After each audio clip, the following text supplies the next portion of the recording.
Monsieur Philippe Simo a récemment fait une déclaration qui a beaucoup fait parler. Alors il a dit dans sa vidéo, si tu as déjà 30 ans et que tu n'es pas propriétaire de ta résidence principale, j'ai une mauvaise nouvelle pour toi, la pauvreté te guette. Cette phrase est forte parce qu'elle donne l'impression qu'à 30 ans, il existe deux catégories de personnes, ceux qui achètent leur maison et ceux qui se dirigent vers la pauvreté. Mais est-ce que c'est vraiment aussi simple que ça? Est-ce qu'une personne qui loue son logement à 30 ans est forcément en danger financier? À l'inverse, est-ce que le simple fait d'être propriétaire garantit automatiquement la richesse et la sécurité? Dans cette vidéo, je ne vais pas vous dire si Philippe Simo a raison ou a tort. On va simplement analyser cette déclaration avec des chiffres, des exemples concrets et surtout avec du recul. Et vous allez vous-même voir qu'entre être propriétaire et être réellement riche, il y a une différence que beaucoup de personnes oublient. Premièrement, remettons la phrase dans son contexte. Quand Philippe Simo parle de résidence principale, il parle de logement dans lequel vous vivez. Ce n'est pas un appartement que vous achetez pour le louer. Ce n'est pas non plus un terrain que vous achetez pour le revendre après. C'est votre propre maison. L'idée derrière son raisonnement est assez simple. Lorsque vous êtes locataire, vous versez des loyers tous les mois à une autre personne. Mais lorsque vous achetez votre résidence principale à crédit, une partie de vos mensualités sert progressivement à rembourser un bien qui vous appartient. Prenons un exemple très simple. Imaginons une personne qui paye 1000 € de loyer chaque mois pendant 25 ans. Sur cette période, elle aura environ 300 000 € de loyer versé, sans prendre en compte les potentielles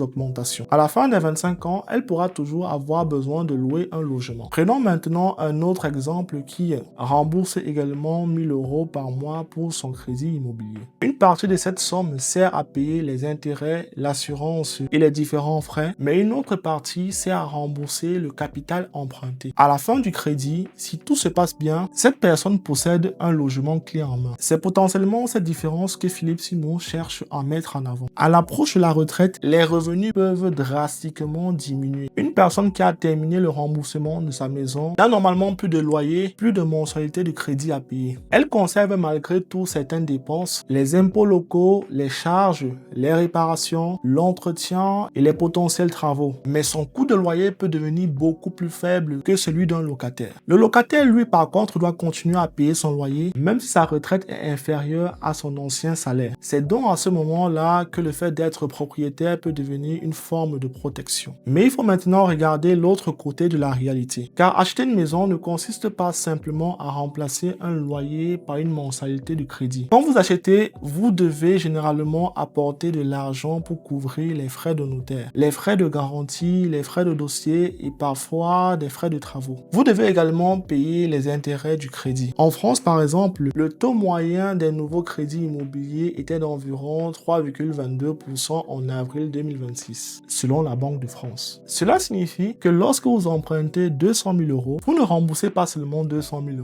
Vous payez également les intérêts, une assurance et différents frais. Et n'oublions pas qu'il faut aussi entretenir le bien. Si la chaudière tombe en panne, si le toit doit être réparé ou si la copropriété vote de gros travaux, le propriétaire doit payer. Un locataire peut appeler son propriétaire pour certains problèmes dans son logement. Mais lorsqu'on est propriétaire, le problème et la facture nous appartient. Imaginons maintenant deux personnes de 30 ans. Le premier s'appelle Paul. Paul achète un appartement à 25 000 €. Il utilise toutes ses économies pour payer son appartement et les frais liés à l'achat. Tous les mois, il rembourse un crédit, paye ses charges, sa taxe foncière et les éventuels travaux pour les biens propriétaires. Mais après toutes ces dépenses, il lui reste seulement 100 € à la fin du mois. Paul n'a presque plus d'épargne et le moindre problème peut déséquilibrer son budget. Prenons maintenant l'exemple de Sarah. Sarah est une locataire. Elle paye 900 € de loyer. Elle n'est propriétaire d'aucun logement, mais elle possède 300 000 € d'épargne. Elle investit régulièrement une partie de ses revenus et elle développe une entreprise qui lui rapporte de l'argent. Administrativement, Paul est propriétaire et Sarah est locataire. Mais cette information ne suffit pas pour savoir lequel des deux est réellement le plus solide financièrement. Pour répondre à cette question, il faudra connaître la valeur de leurs biens, le montant de leurs dettes, leurs revenus,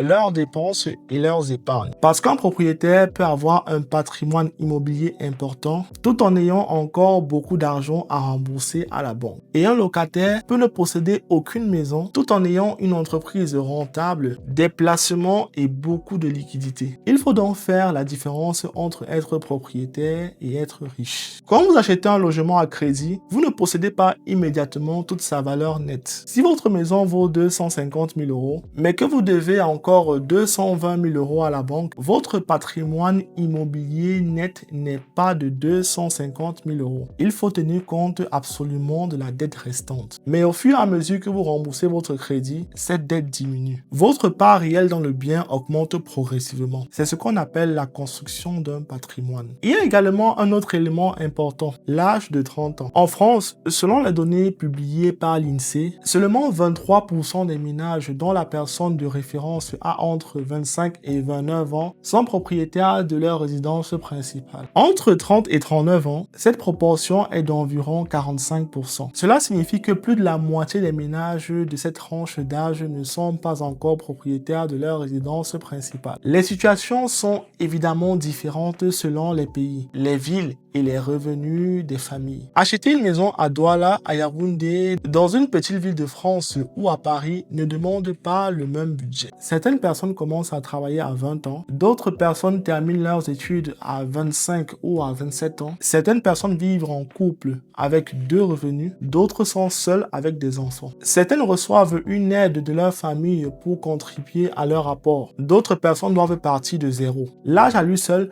ne permet donc pas de mesurer précisément la situation financière d'une personne. Mais plus on attend avant d'acheter, et plus une autre question se pose. Jusqu'à quel âge sera-t-il possible de rembourser son crédit? En France, la durée de prêt immobilier est généralement limitée à 25 ans et le taux d'endettement ne doit normalement pas dépasser les 35% des revenus. Une personne qui emprunte à 30 ans et sur 25 ans peut théoriquement terminer son revenu vers 55 ans. Si elle emprunte à 45 ans sur la même durée, elle peut terminer vers 70 ans. Cependant, acheter rapidement n'est pas toujours automatiquement la meilleure opération. Imaginez une personne qui achète un appartement aujourd'hui, mais qui doit déménager 3 ans plus tard pour travailler dans une autre ville. Si elle revend trop rapidement, elle risque de ne pas récupérer tous les frais engagés. Et en plus, le prix du logement peut aussi baisser. Et contrairement à ce que certaines personnes pensent, le prix d'un bien immobilier ne monte pas obligatoirement chaque année. Être locataire peut donc offrir plus de flexibilité dans ce cas. Une personne peut changer de ville, accepter une nouvelle opportunité professionnelle ou se rapprocher de son entreprise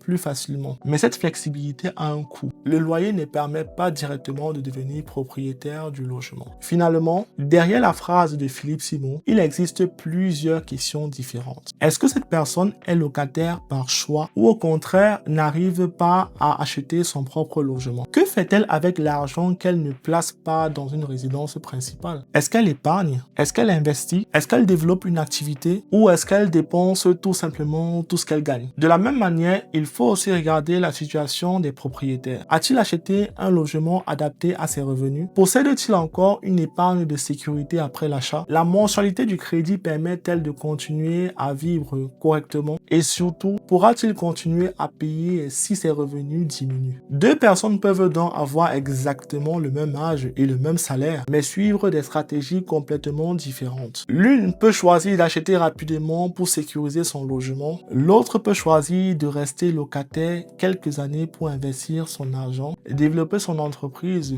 ou garder sa mobilité. Le résultat dépendra moins du titre de propriétaire ou de locataire que de l'ensemble de leur stratégie financière. Alors, est-ce que la propriété guette réellement toutes les personnes qui ne sont pas propriétaires à 30 ans? Les chiffres ne permettent pas de l'affirmer de manière aussi générale, mais ils montrent que posséder un logement totalement remboursé peut réduire fortement certaines dépenses, particulièrement au moment de la retraite. En même temps, acheter un bien mal situé, trop cher ou avec une mensualité trop élevée peut aussi fragiliser les finances d'un ménage. Être propriétaire peut donc représenter une sécurité, mais cette sécurité dépend du prix d'achat, du crédit, des revenus, de la dette et de la capacité à faire face aux imprévus. Être locataire peut offrir davantage de liberté, mais cette liberté dépend également de ce que la personne fait de son argent et de la stratégie qu'elle prépare pour l'avenir. Maintenant, je vous laisse répondre à cette question en commentaire. Selon vous, à 30 ans, Faut-il être absolument propriétaire de sa résidence principale? Ou est-ce qu'on peut construire sa sécurité financière autrement? Dites-moi également si vous êtes propriétaire, locataire ou si vous préparez actuellement votre premier achat. Je vais lire vos commentaires parce que je pense que les expériences de chacun peuvent nous aider à mieux comprendre ce débat. Et si vous aimez les vidéos où on parle simplement d'argent, d'entrepreneuriat et des décisions financières qui peuvent changer notre vie, abonnez-vous à la chaîne. Partagez également cette vidéo à une personne qui pense qu'il faut absolument acheter avant 30 ans ou à une personne qui pense que louer est toujours la meilleure solution. On se retrouve très bientôt pour une prochaine vidéo. C'était Tamaf.